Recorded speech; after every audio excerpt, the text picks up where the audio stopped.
The new look in bracelets.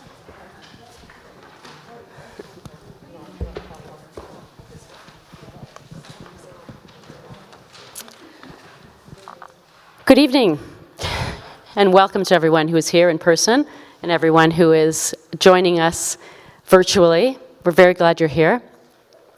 It is our custom here at Holy Blossom to acknowledge the lands that we are grateful to be living, working, and enjoying on, and also the people who were here caring for this land and its inhabitants long before us. We acknowledge that we at 1950 Bathurst are hosted on the traditional territory of many nations, including the Mississaugas of the Credit, the Anishinaabe, the Haudenosaunee, Ojibwe, Chippewa, and Huron-Wendat peoples. This land that we share is now home to many diverse nations, Inuit and Métis people from across Turtle Island. Through a series of treaties, some made in good faith and some made under duress, we acknowledge that Toronto is now covered by Treaty 13 with the Mississaugas of the Credit. We are grateful for the opportunity to gather on this land and strengthen our community, and tonight we do so with the inspiring sounds of the music we are about to hear. Tonight is the last of our 3-concert series. Featured tonight is the Dior String Quartet, and you will hear a little bit more about them in a moment. We're grateful to Ken Snyder and Deborah Lebo for their generous sponsorship of this series. Cantor David Rosen sends his regrets tonight. Unfortunately, his mother had a stroke this morning, and so he's with his family. And she's stable at this point, so we're all praying for the best. The Holy Blossom Center for Arts and Culture started a wonderful and unique partnership with the Glenn Gould School of the Royal Conservatory of Music. And this year, we're thrilled to add a collaboration with Kerner Hall, in which we will advertise some of each other's programs. So, we are really thrilled tonight that Mirvan Mehta, the Executive Director, Performing Arts of the Royal Conservatory of Music, is here with us tonight, and he is going to say a few words and then introduce this amazing group of talented people. So, Mirvan.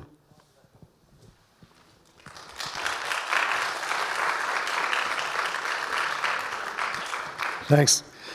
Oh, good evening, everyone, and thanks for having us here. It's in this small room compared to Kerner Hall.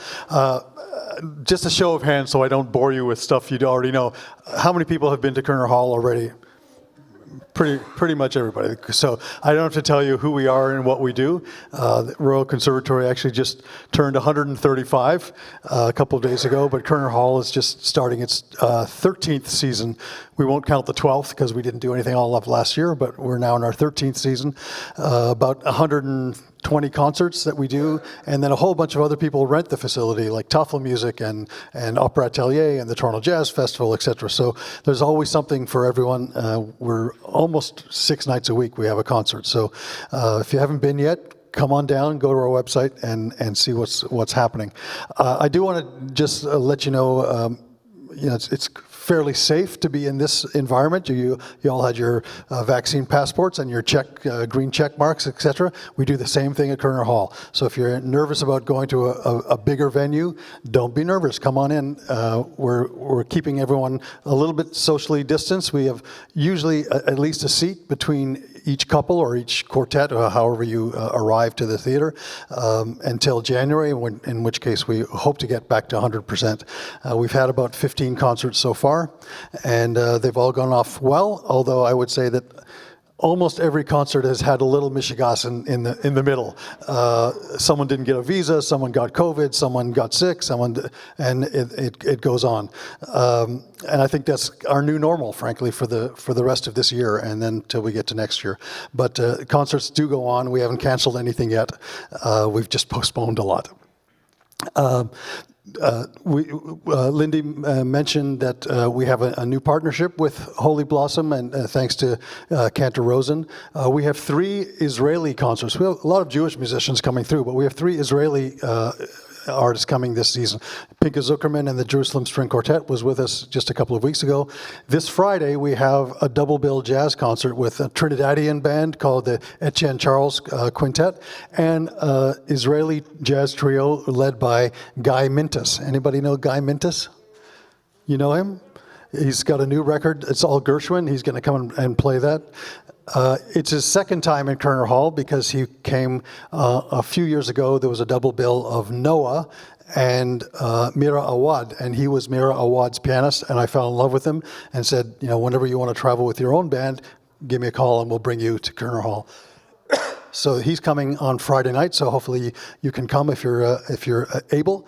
And then in March, on a Monday night in March, we have what's called the Galilee Chamber Orchestra coming. That's a chamber-sized orchestra, about 25, 27 people on stage, from Nazareth. They're only doing 2 concerts in North America. One is Kerner Hall and one is Carnegie Hall. So it's cheaper in Kerner Hall than going to Carnegie. We have a great program with them.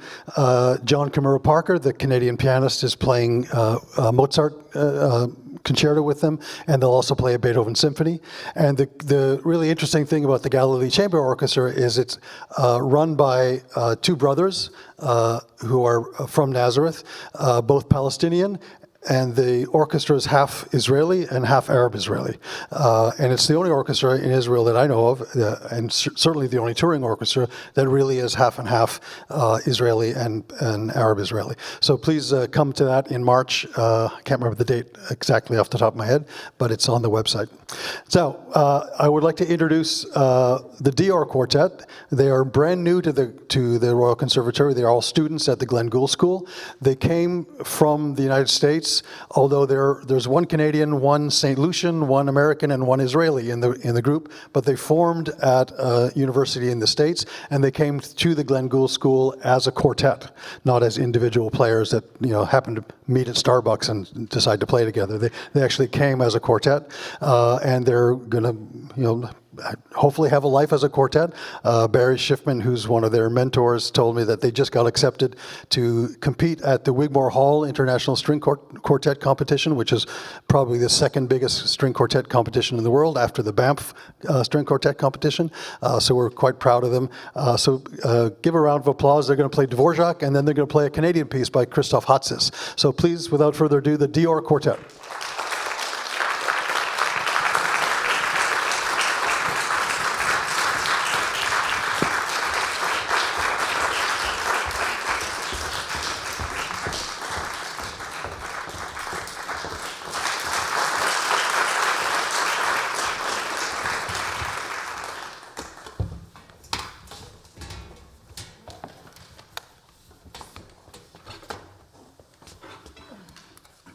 Hello, everybody. Thank you so much for coming.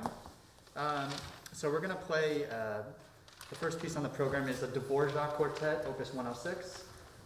We started this, was it this summer? I think it was this past summer when we were in Montana. And we were there kind of just out in the hills in Montana, away from everything. And it really gave us, I'm going to take this off. It really gave us the space to get in touch with this amazing work, which Dvorak himself composed when he was visiting America for the first time. This was composed shortly after his American quartet, which some of you might know. This one to us is a joy to play. We think it evokes a lot of natural imagery.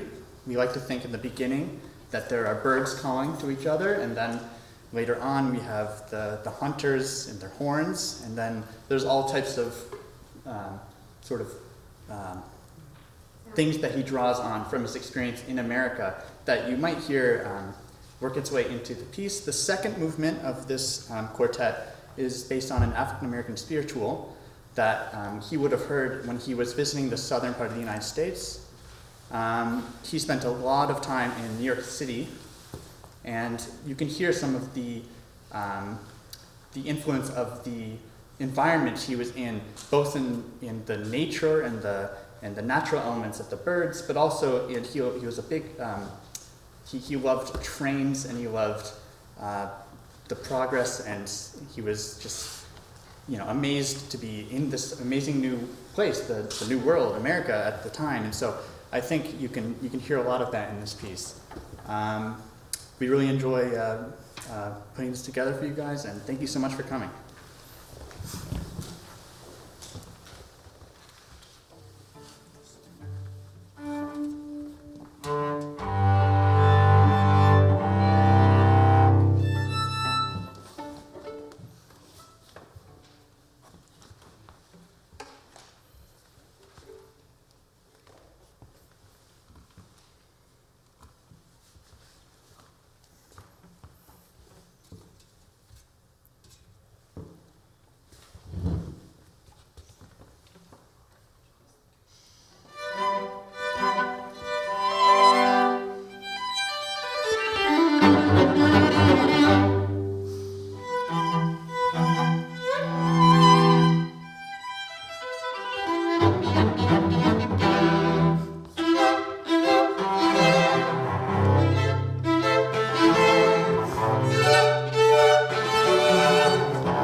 Christos Hatsis is a Greek-Canadian composer, and he wrote this piece as an exploration of war around the world and the consequences that it has on our humanity as society and as individuals.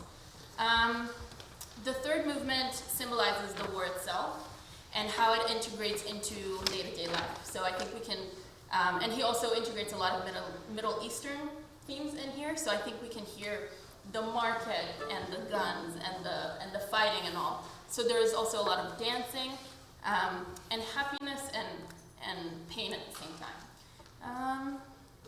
Yes, that's what. And there's also Christos Hatsis is a very special man, and he always puts a little bit of hope in everything. So there's going to be a special hopeful moment as well. It's not all death and destruction. Yes, he has some hope for us. Yes.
That kind of destruction, so we brought a Hanukkah song for next week. It's my first Hanukkah in Canada, so I figured.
Wow.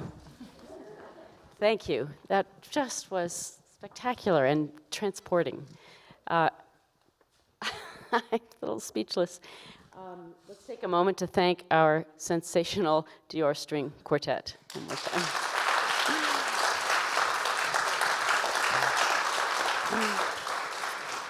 And I want to thank Mirvan Mehta and Barry Schiffman, who could not be here tonight, but he is the Associate Dean and Director of the Chamber Music at the Glenn Gould School of the Royal Conservatory of Music. But thank you for bringing your musicians to us and for being our partner in the Arts and Culture Center.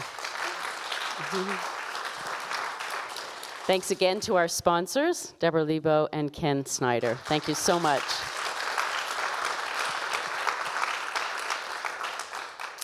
Thank you to our amazing Cantorial Department Administrator, Iris Spitz, for everything she does. And to our facilities team and our tech team, led by our Director of Communications, Deanna Levy, I'm getting your name, oh my gosh, how long have I known you? Who was our camera woman spectacular tonight. Okay, 1 week from tonight is a concert you don't want to miss, another concert you don't want to miss. The second annual Gifts of Light Interfaith Holiday Concert, which honors the Indigenous community and will raise money for the Anishinaabe Health Foundation. And it is being held in person here in our sanctuary as well as online. And you won't want to miss it. So please register for it. You need to register to attend either in person or online. And you can find all the information on our website, holyblossom.org. And a final note, so that concert is Monday, November 29th, 8 p.m. Don't miss it. It'll be amazing. And finally, our beautiful gift shop is open. So feel free to browse. Hanukkah is on its way. And there are some really lovely things in there. So, good evening to all. Thank you again. That was just wonderful.